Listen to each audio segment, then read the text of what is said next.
Herkese selam. Örgü Hobi Dünyası kanalıma tekrardan hoş geldiniz. Bugün renkli zürafa yapımı part 2'yi çekiyoruz. Bir önceki videomuzda gövdeyi yapmıştık. Şöyle uzunca bir ip bıraktım dikiş payı için. Bugün de zürafanın geri kalan kısımlarını yapacağız. Kafa, kulak, boynuzları, ağzı. Bunun dışında zaman kalırsa bütün her şeyini yapmayı planlıyorum. Kuyruğunu. Eğer zaman kalmazsa çok kısa bir video daha çekebilirim dikimiyle ilgili. Ama büyük ihtimalle bugün son videosu olur zaten. 1 ve 2 video olmasını planlamıştım. Başlayalım şimdi. Kafa yapımıyla devam ediyoruz. Evet, kafa yapımına başlamadan önce videomu beğenmeyi ve abone olmayı unutmayın. Şimdi kafaya başlayalım. Sihirli halkamı yapıyorum. Bakın yine yavaşça yaptım. Belki ilk defa öğrenenler vardır. Şu şekilde bir tane sabitledim. Sihirli halkamın içine 6 tane sık iğne örüyorum. 1 2 3 4 5 ve 6. Sihirli halkamı çekerek kapatıyorum. Yine ilmek belirleyici kullanacağım. Minik bir parça ip kullanabilirsiniz eğer aparatınız yoksa. Şimdi birinci sıradayım. Birinci sırada her ilmeğin içine 2 tane öreceğim. Başladım. Şimdi ilk artırmalarımı yapıyorum. 6 ilmeğim var. 6 ilmeğimin içine de ikişer tane ilmek öreceğim ve ilmek sayım 12'ye çıkacak. 2 3 4 5 6 7 8 9 10 11 12. Şimdi ikinci sıraya geçtim. İkinci sırada bir ör bir artır yapıyorum. Bir ör bir artır. 6 defa bir ör bir artır yapacağız. İlmek sayımız 12'den 18'e çıkacak.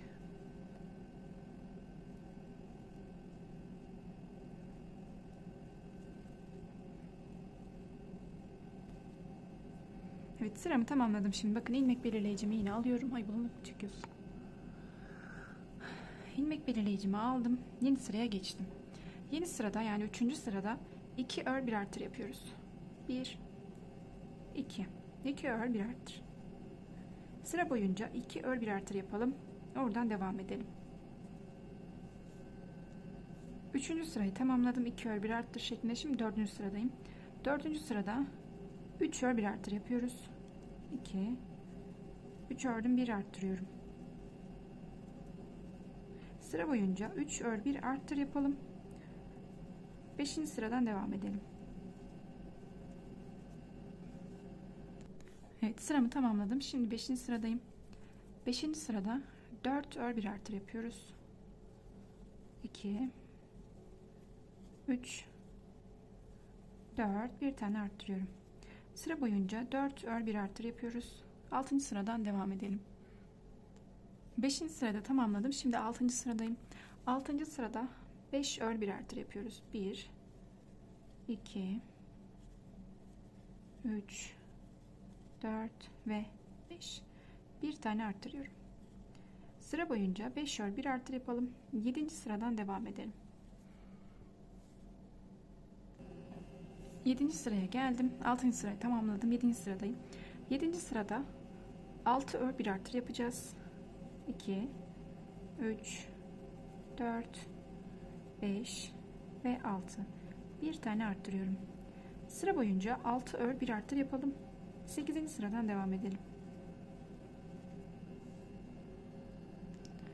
Evet, 7. sıramı da tamamladım. 6 ör bir arttır şeklinde. Artırmalarım bitti. Buradan sonra şu an 48 tane ilmeğimiz var. Buradan sonra düz öreceğiz. Bakalım kaç sıra örmüşüz. Hemen söyleyeyim. 1 2 3 4 5 6 7 8 9 10 11 12. 12 sıra boyunca artırma eksiltme yapmadan öreceğiz. Oradan azaltmalarla devam edeceğiz. 12 sıra boyunca 48 ilmeğimizi örelim. Ondan sonra gözlerini takalım ve azaltmalarla devam edelim. Sıramı tamamladım. Şimdi gözleri takacağım. Şöyle, şu kısım başlangıç sıramın olduğu kısım arka taraf. Şöyle şu şekilde tutuyoruz. Bu taraf ön taraf. Tam böyle karşısı. Alttan sayıyorum. 1, 2, 3, 4, 5, 6, 7. 7 ve 8'in arasına gözlerimi takıyorum. Önce bir tanesini yerleştireceğim. 1, 2, 3, 4, 5, 6, 7. 8, 7 ile 8'in arasına şuraya taktım gözümü. Diğerini de buna göre takacağız. Şimdi bakalım aralarında kaç tane varmış. 2, 4, 6 tane var. Şöyle şu tarafa doğru sayacağım. 2, 4, 6, 7 tane bırakıyorum. Bir tanesi gözün altında kalacak. Arada 6 tane olacak. Şu hizadan 2, 4, 6, 7 şuraya takıyorum gözümü. Bir tanesi gözün altında kaldığı için 7 tane atlıyorsunuz. Aslında arada 8 tane var. Bir tanesi de bunun altında. Bakalım. 2, 4, 6 tane. Tamam. Gözlerimiz bu şekilde taktık. Hemen altlarını kapatalım.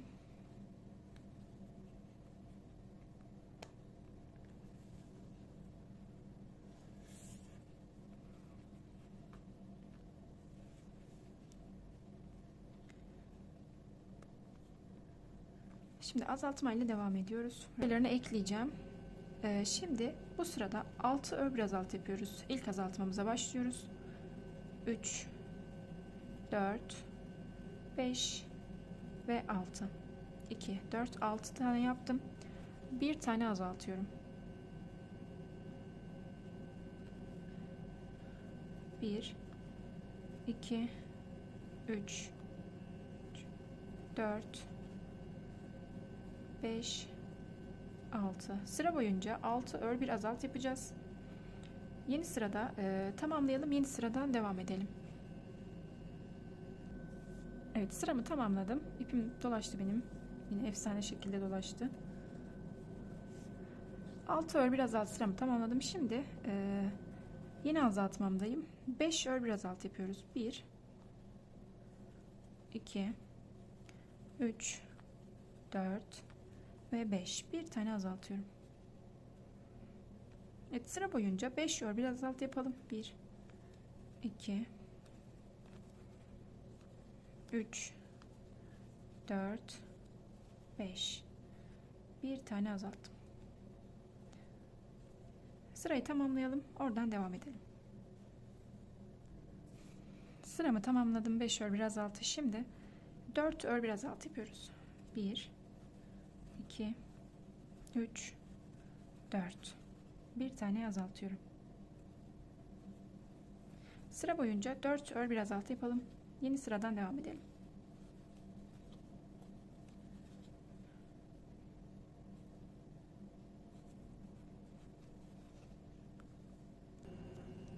Evet, sıramı tamamladım. 4 ör bir azaltı.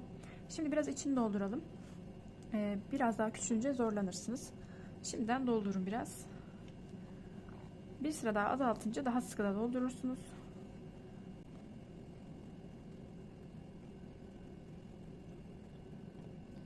Evet, tamam. Şimdi bu yeterli. Birazdan biraz daha dolduracağım. Şimdi örmekte zorlanırım iyice doldurursam. Şimdi yeni sıraya geçtim. Bu sırada 3 ör bir azalt yapıyoruz. Biraz sıkı yapın. 1, 2, 3. Bir tane azaltıyorum.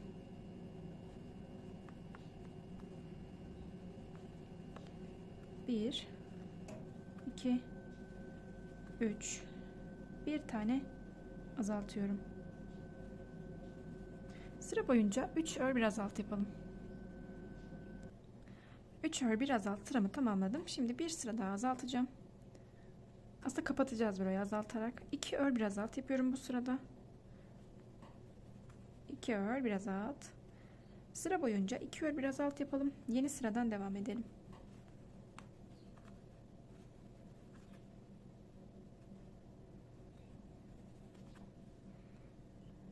Evet, 2 ör bir azalt tamamladım. Şimdi biraz daha içini dolduracağım. Sonra azaltmaya devam edeceğim.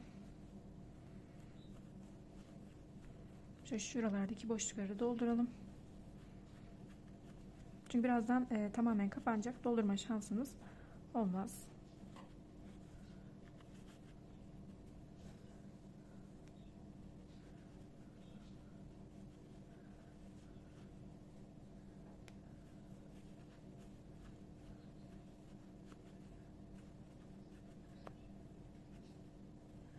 Evet, bu yeterli benim için. Şimdi azaltmaya devam ediyorum. Bakın sıra başım burası. İpi almadım ama hizasından takip ederseniz şu an sıra başındayım. Bir ör bir azalt yapıyorum. Sıra boyunca bir ör bir azalt. Bir ör bir azalt. Sıramızı bu şekilde tamamlayalım. Oradan devam edelim. Evet, sıramı tamamladım. Şimdi son sıramı yapıyorum. 6 tane azaltma yaparak kafayı bitiriyorum. 1 2 3 4 5 ve sonuncu yapıyorum. Ve bu kadar da. Sonraki sıradaki ilmeğimin içine ilmek kaydırma yapıyorum. Bir zincir çektim ve kafayı ipi kesiyorum. Evet, bu kadardı. Şöyle. Şimdi burnunu yapalım. İsterseniz siz hani rengarenk bir zürafa yapıyoruz. Hani farklı bir zürafa. Yaratıcı bir zürafa. İsterseniz burnunu da renkli yapabilirsiniz. Yani ben şu ipleri renkli yapacağım mesela bunda. Burnunu isterseniz farklı bir renkte yapabilirsiniz ama ben aynı yapacağım. Yine sadece şu ipleri farklı desenli yapacağım. Şimdi burnunu başlayalım. Evet, sihirli halkamı yaptım. Bir tane sabitledim. 6 tane ilmek başlıyorum. 1 2 3 4 5 ve 6. Sihirli halkamı kapattım. Şöyle ilk ilmeğin içine girdim. İlmek kaydırma yaparak bir zincir çektim. Yeni sıraya geçtim. Şu an birinci sıradayım. Birinci sırada her ilmeğin içine 2 tane örüyorum. 1 2 3 4 5 6 7 8 9 10 11 ve 12 oldu. 6 tane ilmeğim vardı. Her birinin içine 2 tane ördüm. 12 tane ilmeğe ulaştım. Yine ilk ilmeğimin içine ilmek kaydırma yapıyorum. İkinci sıradayım. İkinci sırada 12 ilmeğim var. 12 ilmeğin içine de 12 tane arttırma yapacağız. İlmek sayımız 24'e çıkacak. Evet, 12 tane arttırma yapalım, oradan devam edelim. Evet, 12'ye arttırmamı da yaptım. Şimdi 3 sıra boyunca arttırma eksiltme yapmadan öreceğiz. Burnumuz tamam. Birazcık ip bırakıp kesin dikiş payı. Evet, 3 sırayı tamamladım şöyle. Şöyle şu kadar bir ip bırakıyorum ve kestim. İlmek kaydırmamı yaptım. Bir zincir çektim ve ipimi kestim. Şöyle sabitliyorum. Şu içindeki sihirli halkanın ipini biraz çekiştirin. Ortasında yuvarlak bir boşluk kalmasın. Sonra onu da biraz kısaltın. İçinde kalsın.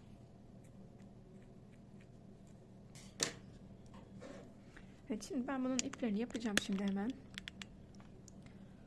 Birini turuncu, birini mavi yapacağım.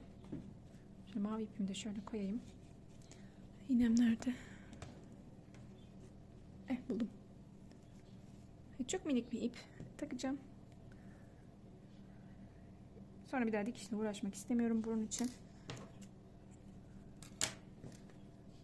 Şöyle şu kısım alta gelecek. Bakın.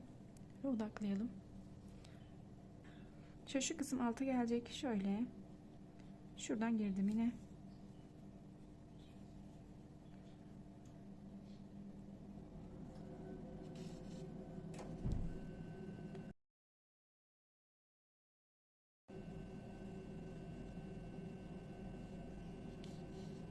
Şimdi güzel oldu bakın. Şunu da çekelim. Odaklasın şöyle. Tam arkadan düğümlüyorum bu ikisini. Şöyle şurası alt tarafı. Şöyle hafif yamultabilirim. Onu yamuk yapmışım biraz. Şuradan şöyle giriyorum. Ay, çıktı geri. Şöyle girdim.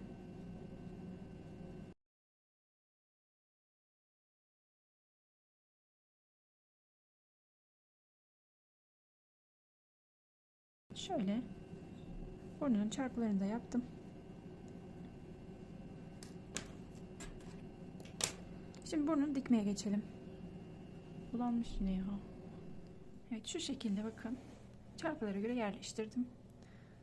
Biraz yana da kayabilir şu başınız. Yani hiç sorun değil. Şuradan da başlayabilirsiniz. Şöyle iki gözün arasına bakın yerleştirdim. Şu çizgiye. Buradan dikmeye başlıyorum.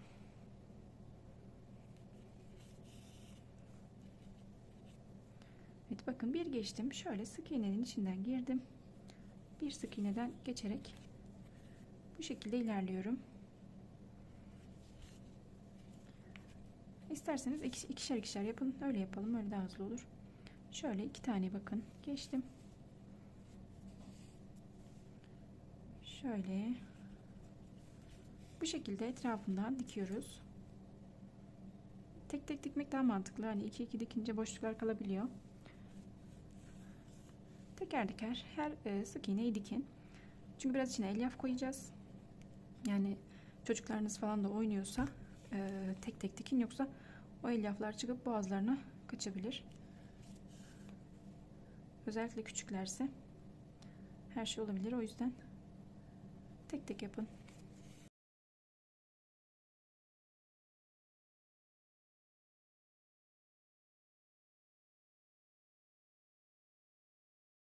Birazcık boşluk kaldı. Oradan içine biraz elyaf koyalım.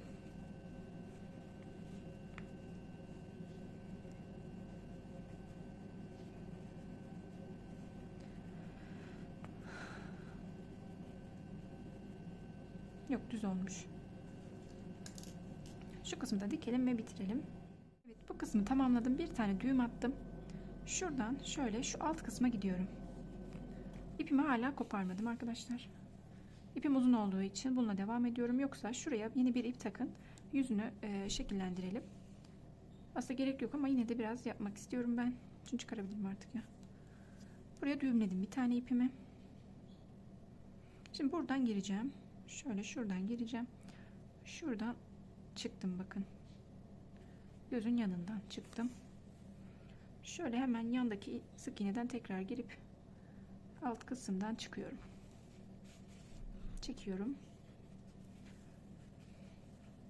Şöyle şuraya böyle çekmiş halde bırakmadan bir tane düğüm yapacağım.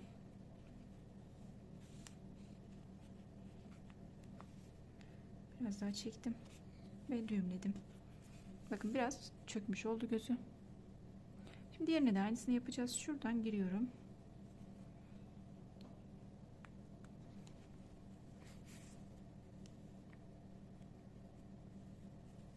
Yan taraftan tekrar girdim. Alttan çıkacağım.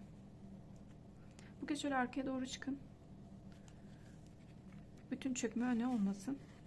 Şöyle çekiyorum. Bakın şöyle diğeriyle aynı hizaya gelince tamam. Şuraya düğümleyelim bunu.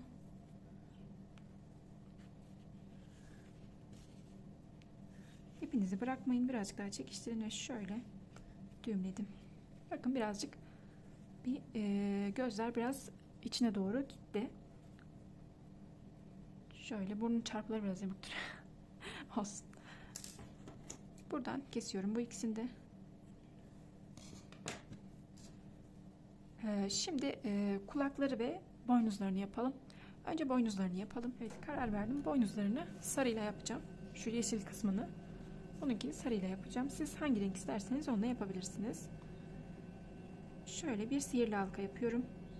Sabitledim. 6 tane örüyorum içine. 1 2 3 4 5 ve 6. Sihirli halkamı kapattım.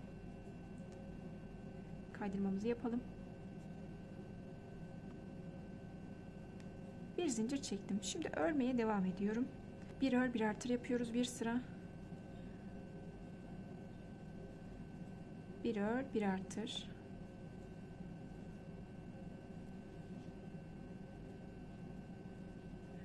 Bir artır.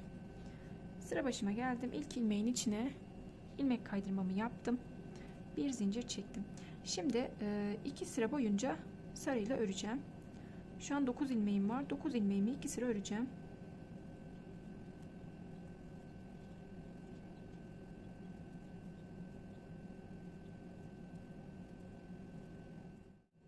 Evet, 2 sırayı tamamladım. Şimdi bir ör biraz alt yapıyorum. Bir ör biraz alt.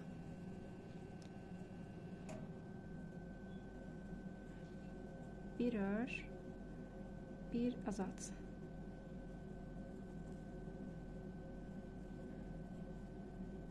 Bir ör bir azalt.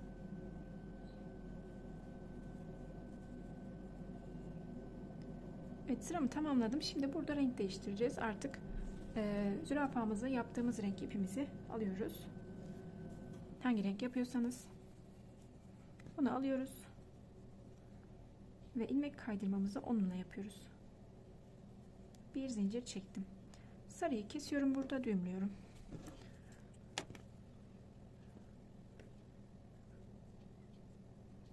Ve şu iplerin hepsini içine sokalım şöyle.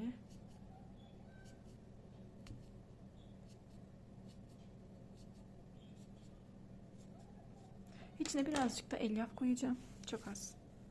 Şöyle minicik.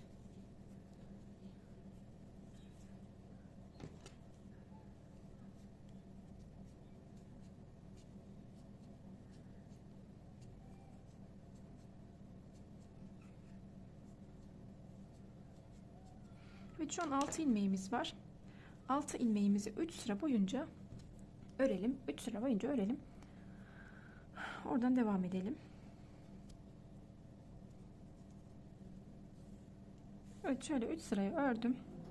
İlmek kaydırmamı yaptım. Bir zincir çektim. Şöyle kısa bir ip bırakıp kestim dikiş için. Bundan 2 tane yapıyorsunuz. Siz hangi renk yapıyorsanız artık 2 tane yapacaksınız. Şimdi kulağa geçelim. Evet, şimdi kulağa başlayalım. İpimi aldım. Sihirli halkamı yaptım. Bir tane sabitledim. İçine 6 tane başlıyorum. Yine 6 tane sık iğne başlıyorum. 2 3 4 5 ve 6. Zil halkamı kapattım. Şöyle ilmek kaydırmamı yapıyorum şuraya. Bir zincir çektim.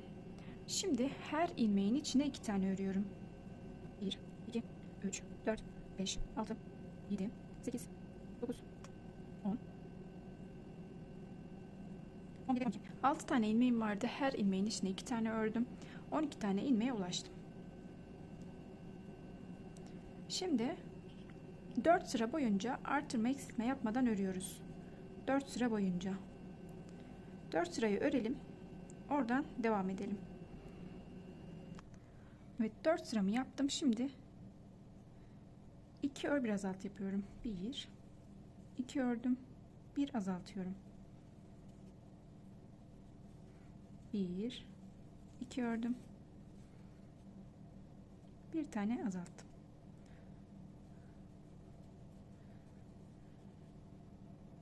Şimdi son bir tane daha. 1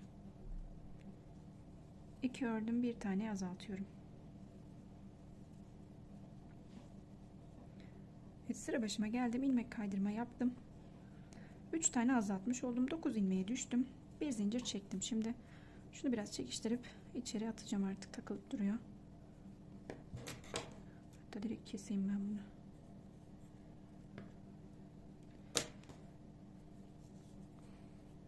Şu an 9 ilmeğim var. Bir ör bir azalt yapacağım. Bir ör bir azalt. Bir ör bir azalt. Son defa bir ör. Şu ipin dolaşması.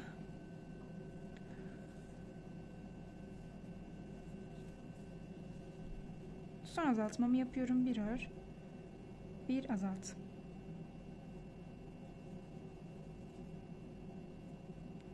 Evet, şimdi iyi. İlmek kaydırmamı yaptım. Bir sıra düz örüyorum. 1 2 3 6 ilmeğim var şu an. Bir sıra öreceğim onları. 5 ve 6 ilmek kaydırmamı yapıyorum. Evet, şöyle bir tane şöyle bir şekil elde etmeniz lazım. Bakayım yeterli olmuş mu? Şöyle bir sıra daha örelim. 6 ilmeğimizi bir sıra daha örelim. Sonra şu kenarındaki kısmı yapacağız. Kulağın, gözün diyecektim. Evet, 6 tane ördüm. Şimdi bir zincir çektim, bakın. Şöyle şu kenarda kalacak şekilde bunu yan yapıyorum şöyle. Şimdi şuradan örmeye başlayacağız. Bakın şöyle ilmeklerin arasından giremedim, sıkmışım burayı. Şöyle biraz kaydırabilirsiniz çünkü orası sıra başı olduğu için zor giriyor.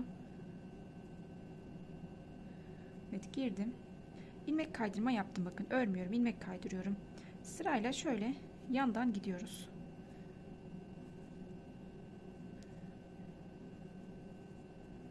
Görünüyor mu?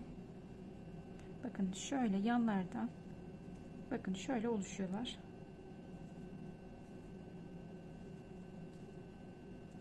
İlmek kaydırıyorsunuz. Şu çizgili kısımlar var ya, şöyle tekrar odaklayayım. Şu çizgili kısımların şu birleşme noktalarından ilmek alıyorsunuz, aralarından. O kısımları denk getirmezseniz zorlanırsınız.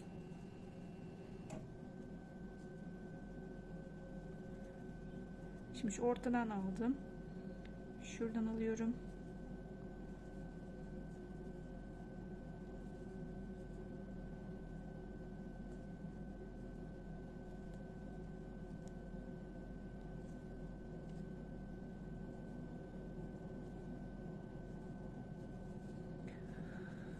Sarı da ona karışmış.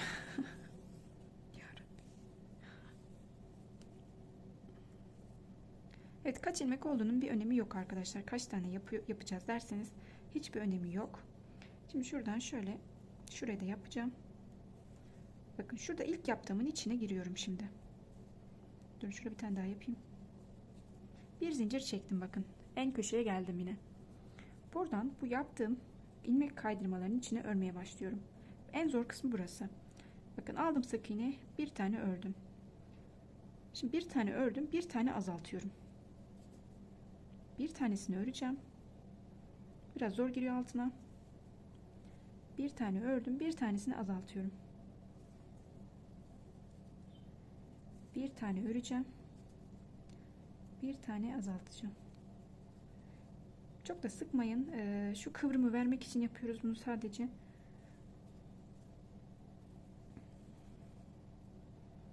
Şu orta kısma iki tane sık iğne örebilirsiniz, çok da sıkıyorsa. Geçemedim. Bakın bir tane azalttım. Şu orta kısma, uç kısma iki tane yaptım. İki ör bir azalt yaptım oraya. Şimdi yine bir ör bir azalta devam edeceğim. İlmek yaptım galiba, değil mi? Evet. Şimdi azaltacağım.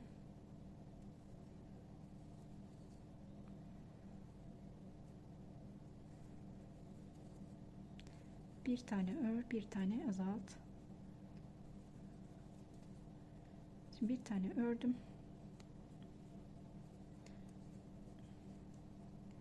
Şuradakileri de görebilirsem, burayı çok sıkmışım. Şurada. Burayı da öreceğim sık iğne. Şuraya da bir sık iğne yapacağım. Buradakine de. Şu uç kısımda azaltma yapmıyorum bu tarafta.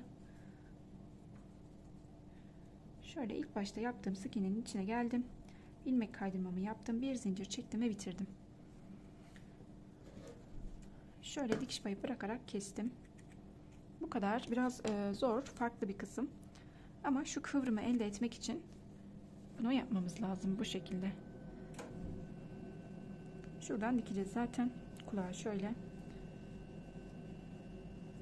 Bundan bir tane daha yapıyorsunuz. Bundan bir tane daha yapıyorsunuz. Bunları dikmeyle devam edelim. Parçaların dikimiyle devam ediyoruz. Şöyle takalım. Şimdi boynuzun yerini gösteriyorum. Ben birkaçını diktim. Şöyle. Bunların örümünü, yapılışını birazdan göstereceğim. Şimdi bunu, boynuzunu, bakın ortayı görüyorsunuz. Bir, iki sıra. Ortadaki hariç bir, iki sıra bırakıyorsunuz. Bir, iki sıra bıraktınız. Buraya dikiyorsunuz. Şu şekilde girdim. Çok bir dikmeye gerek yok. Şöyle.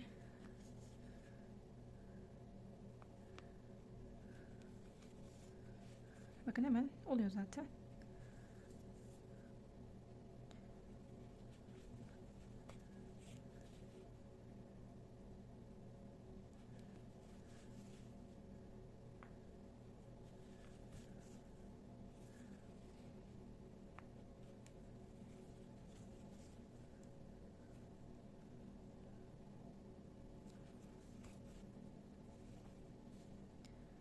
Eğer sallanıyorsa bir tur daha dikebilirsiniz.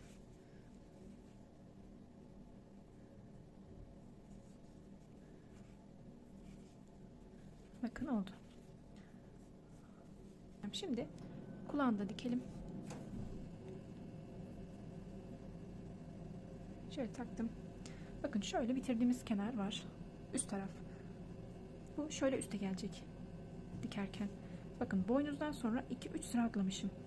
2-3 sıra. Yani şu bir arttırmaların bittiği sıraya, tam o sıraya üstü denk gelmesi lazım şu şekilde. Şimdi başlıyorum hemen karşısından şöyle. Bakın bir tane sabitliyorum. Hemen yine aynı yerden ilmek alacağım. Yani dikiş yapacağım tekrardan üstten. Biraz zor gelebilir iğneniz. Böyle başta kalkıyor, sorun yapmayın. Sonra alt taraftan da dikeceğiz. O zaman duracak. Önce bir üstü sabitleyin siz elinizle tutarak. Şöyle tutun, yoksa havaya kalkar. Şuradan girebilirsem. Tamam. İki tarafı da sabitleyin. Bakın şöyle üst kısmı sabitledim. Şimdi şöyle arka kısmı dikeceğim.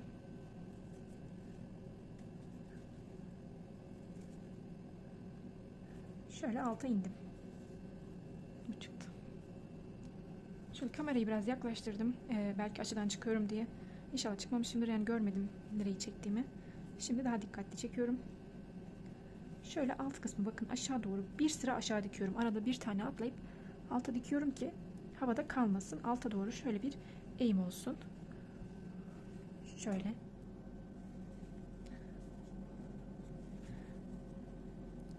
Şimdi bir sıra daha yapacağım. Şimdi bakın aldım. Yine aynı yere diktim. Şöyle oldu. Şimdi ön tarafı dikeceğiz. Şuradaki sıralarımızdan bakın girdim şimdi bir tanesinin içine. Bunu dikeceğim buraya. Bu kulak modelini kuzu yaparsanız ya da koyun, köpeğe bile kullanabilirsiniz. Bu kulak modelini çok güzel bir duruşu var. Biraz yapımı zor şu kısmı ama gayet güzel duruyor. Evet bakın bitirdim. Üstü bir kere daha dikeceğim. Şimdi buradan gidip arkadan çıkıp düğümleyeceğim. Evet bu bitti.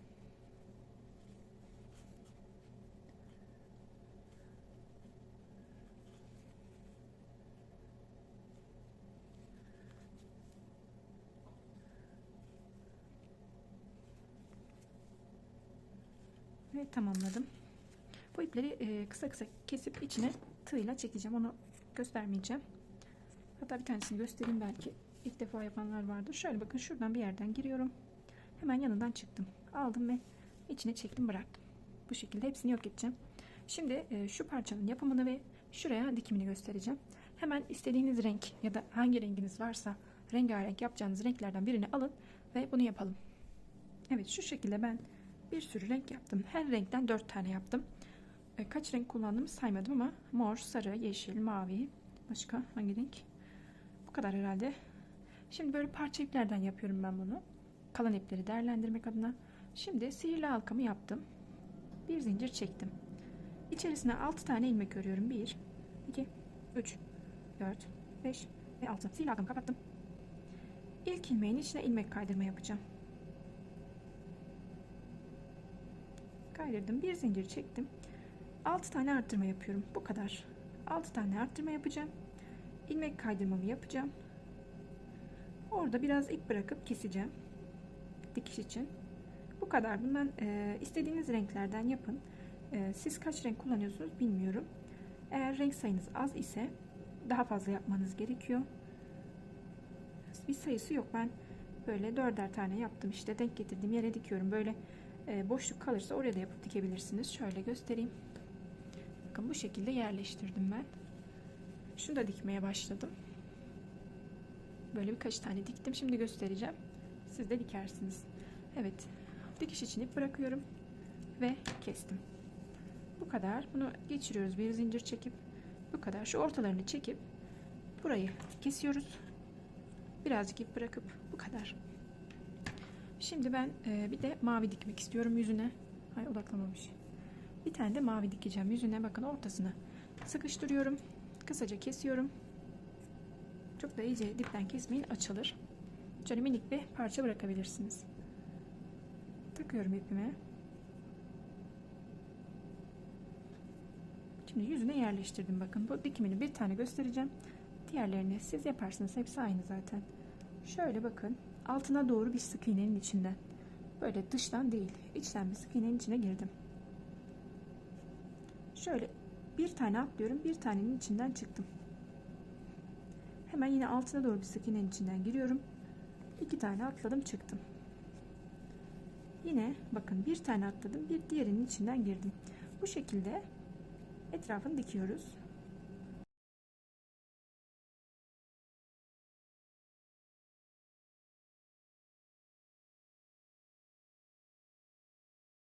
Olmaz.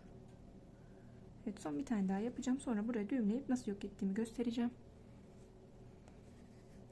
Evet, şuradan girdim. Şimdi şuradan hemen yanından çıktım bakın. İlk başladığım yere geldim. Ay, çıktı yine.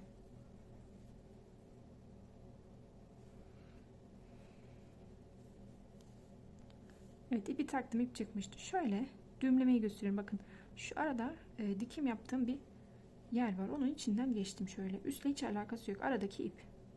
Şöyle buraya düğümlüyorum sıkıca 2 kere. Sonra şuradan hemen yandan giriyorum. Bakın üst kısımdan çıktım alttan. Şöyle bir saniye çıktım hemen. İpimi şöyle bakın iyice kısaltıyorum. Ve şuradan keseceğim. Diğer ipimi de çekiyorum. İçinde kalıyor ip. Ucundan çıkarsa da onu şöyle bastırın. Bu kadar. Yüz dikimi bu kadar. Yani beneklerinin dikimi diyelim. Şimdi bunları yapın ve böyle dikin rastgele yerlere. Her yerine dikin. Yani ben kafanın arkasına yapmamıştım öncekinde ama kafanın arkasına da yapabilirsiniz. Şimdi biz kuyruğu unutmuşuz yapmayı. Kuyruğu da yapalım. Ondan sonra çiçek yapımı var. Çiçeği farklı yapacağım. Onu hemen arkasına bir video olarak ekleyeceğim. Yapraklı bir çiçek yapacağım. Bu video çok uzun olur o şekilde. Hemen arkasındaki videodan bunun yapımını da seyredebilirsiniz. Şu şekilde yapraklar ve çiçekler yapacağım. Bunu da hemen çekeceğim birazdan. Şimdi biz kuyruğu yapalım. Evet, ipimi aldım yine. İpim yine dolaşık. İnşallah sorun yaşamadan öreriz. Açamadım bir türlü. Çekiştire çekiştire çıkarıyorum. Sihirli halkamı yaptım. İçine 6 tane ilmek başlıyorum. 1, 2, 3, 4, 5, 6 tane yaptım. Kapatıyorum. Şuraya ilk ilmeğin içine girip şöyle biraz zor giriyor. Çok çekmişim yine. İlmek kaydırmamı yapacağım. İlmek kaydırmamı yaptım.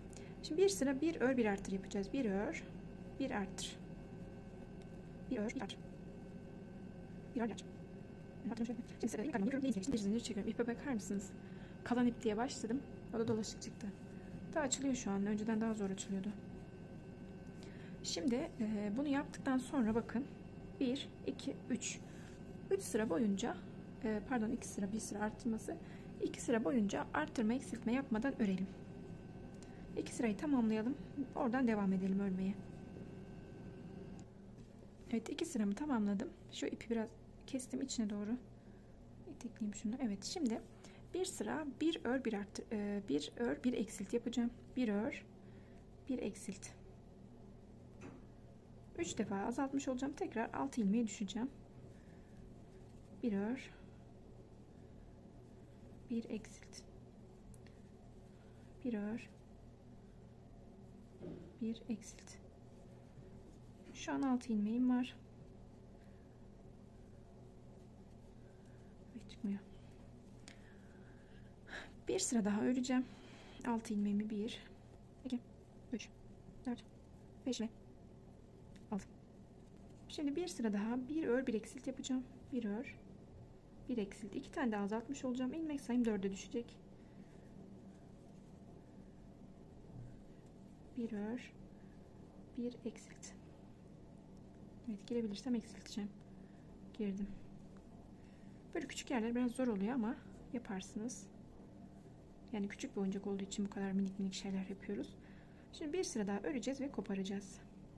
4 ilmeğimizi bir sıra örelim. 1 2 3 ve 4. Şimdi ilk ilmeğimin içine bu çıkıyor. Yok değil. İlmek kaydırma yapacağım ve bitiriyorum burayı. Bir zincir çektim ve kesiyorum. Evet, şimdi pomponunu yapalım. Evet, şimdi geldim, sarı iple yapmaya karar verdim. Kuyruk burada kalsın. Şimdi şu şekilde elimize sarı ipi doluyoruz. Kaç tane saymadım ama şöyle biraz saralım.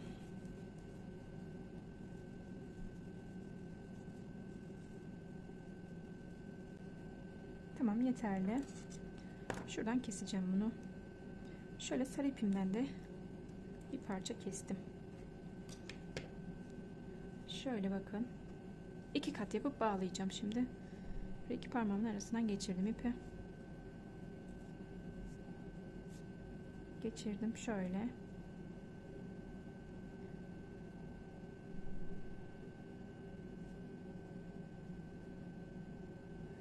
Şöyle bir düğüm yapmaya çalıştım tek elimle. Şimdi biraz sıkacağım bunu. Çıkarınca iyice sıkacağım. Şimdi yavaşça çıkarıyoruz şöyle. Ve düğümü atıyoruz bakın. Çıkarıp da düğüm atabilirsiniz. Zorlanıyorsanız yanınızda biri varsa onu da attırabilirsiniz. Şöyle 2 defa sıkıca bağladım. Evet, şimdi şöyle makas yardımıyla şuraları kesin. Bunu düzenleyebilirsiniz. Yani pomponunuzu çok kalın da sararsanız çok daha dolgu olur. Ben bu kadar yeterli buldum. İsterseniz şöyle düzeltebilirsiniz. Bakın uzun yerlerine. Ay, elimi kesiyordum. Şöyle biraz düzeltmiştir. Şöyle bunu böyle açacaksınız. Biraz daha düzenleyebilirsiniz açtıktan sonra. Şuralar mesela çok uzun.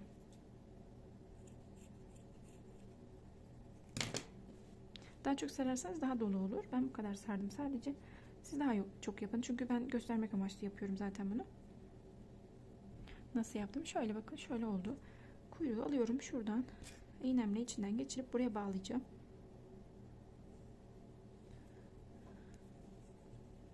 Şimdi şunu şuradan geçireceğim. Geçti. Evet. Bu geçti. Diğer ipi de geçireceğim. Diğer ipi de biraz üstten geçireceğim. Bunu daha sıkı da yapabilirsiniz. Yani 3-4 defa da dikebilirsiniz. Çünkü çıkma ihtimali var bunun. Dikkat yapayım bunu. Şunu keselim şöyle, pompon olsun. Evet. Şimdi onu oradan taktım. Şunu da bu taraftan bakın. Şuradan şöyle şuraya geçiriyorum. Tamam. İkisini düğümleyeceğim şimdi ben. Ha, şunun ipini kesmemişiz. O da kalsın pomponun içinde. Şöyle sıkıca düğümlüyorum buraya.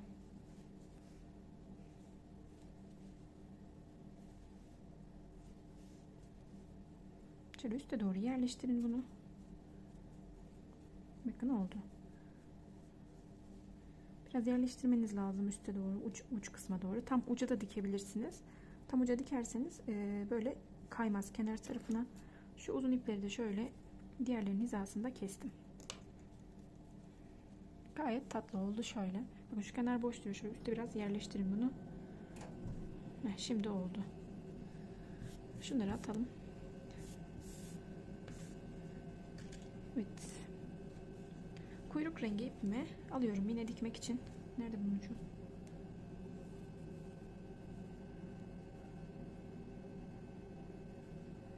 Şöyle aldım biraz ip.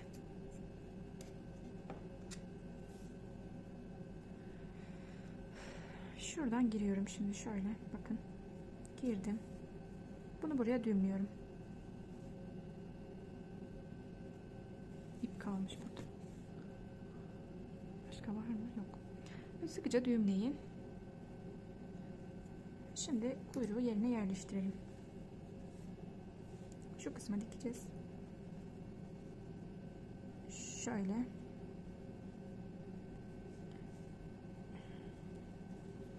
Şuradan kız. Şöyle girdim. Önce üst kısmı dikiyorum.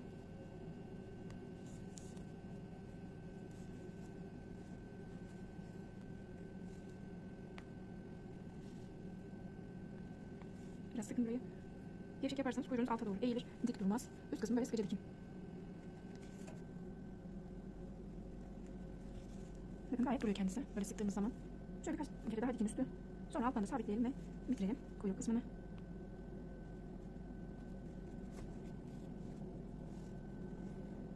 Şimdi şöyle alta geçiyorum şuradan. Sizinki dikteyse birkaç kere daha dikebilirsiniz. Benimki olduğu için ben dikmeye devam ediyorum. Alt kısmını şöyle hemen altına, hemen dibine dike. Yoksa alta doğru da iner. Yeni ipim çıktı. Devam ediyorum.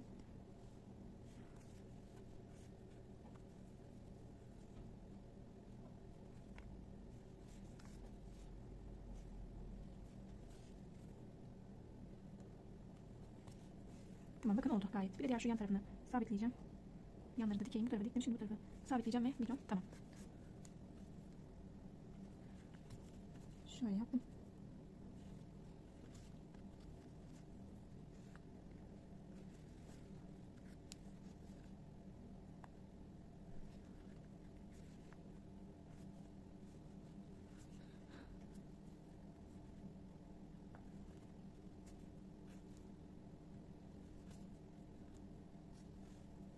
Hiç böyle dönüyorum bunu.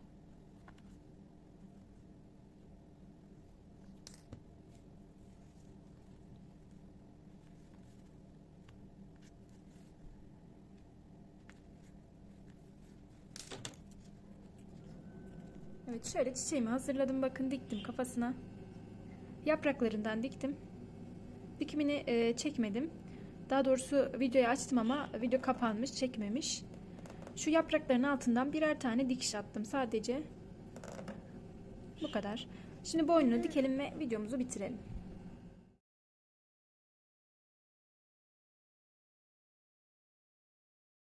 Evet, şöyle ip bırakmıştık. Ona taktım iğnemi. Şöyle ikinci sıradan dikiyorsunuz. Bakın şuradan, ilkinden değil, şu kısımdan dikeceksiniz. Odaklayayım. Şuradan dikeceksiniz kafayı. Kafayı buraya dikeceksiniz. Şöyle başlıyorum, bakın.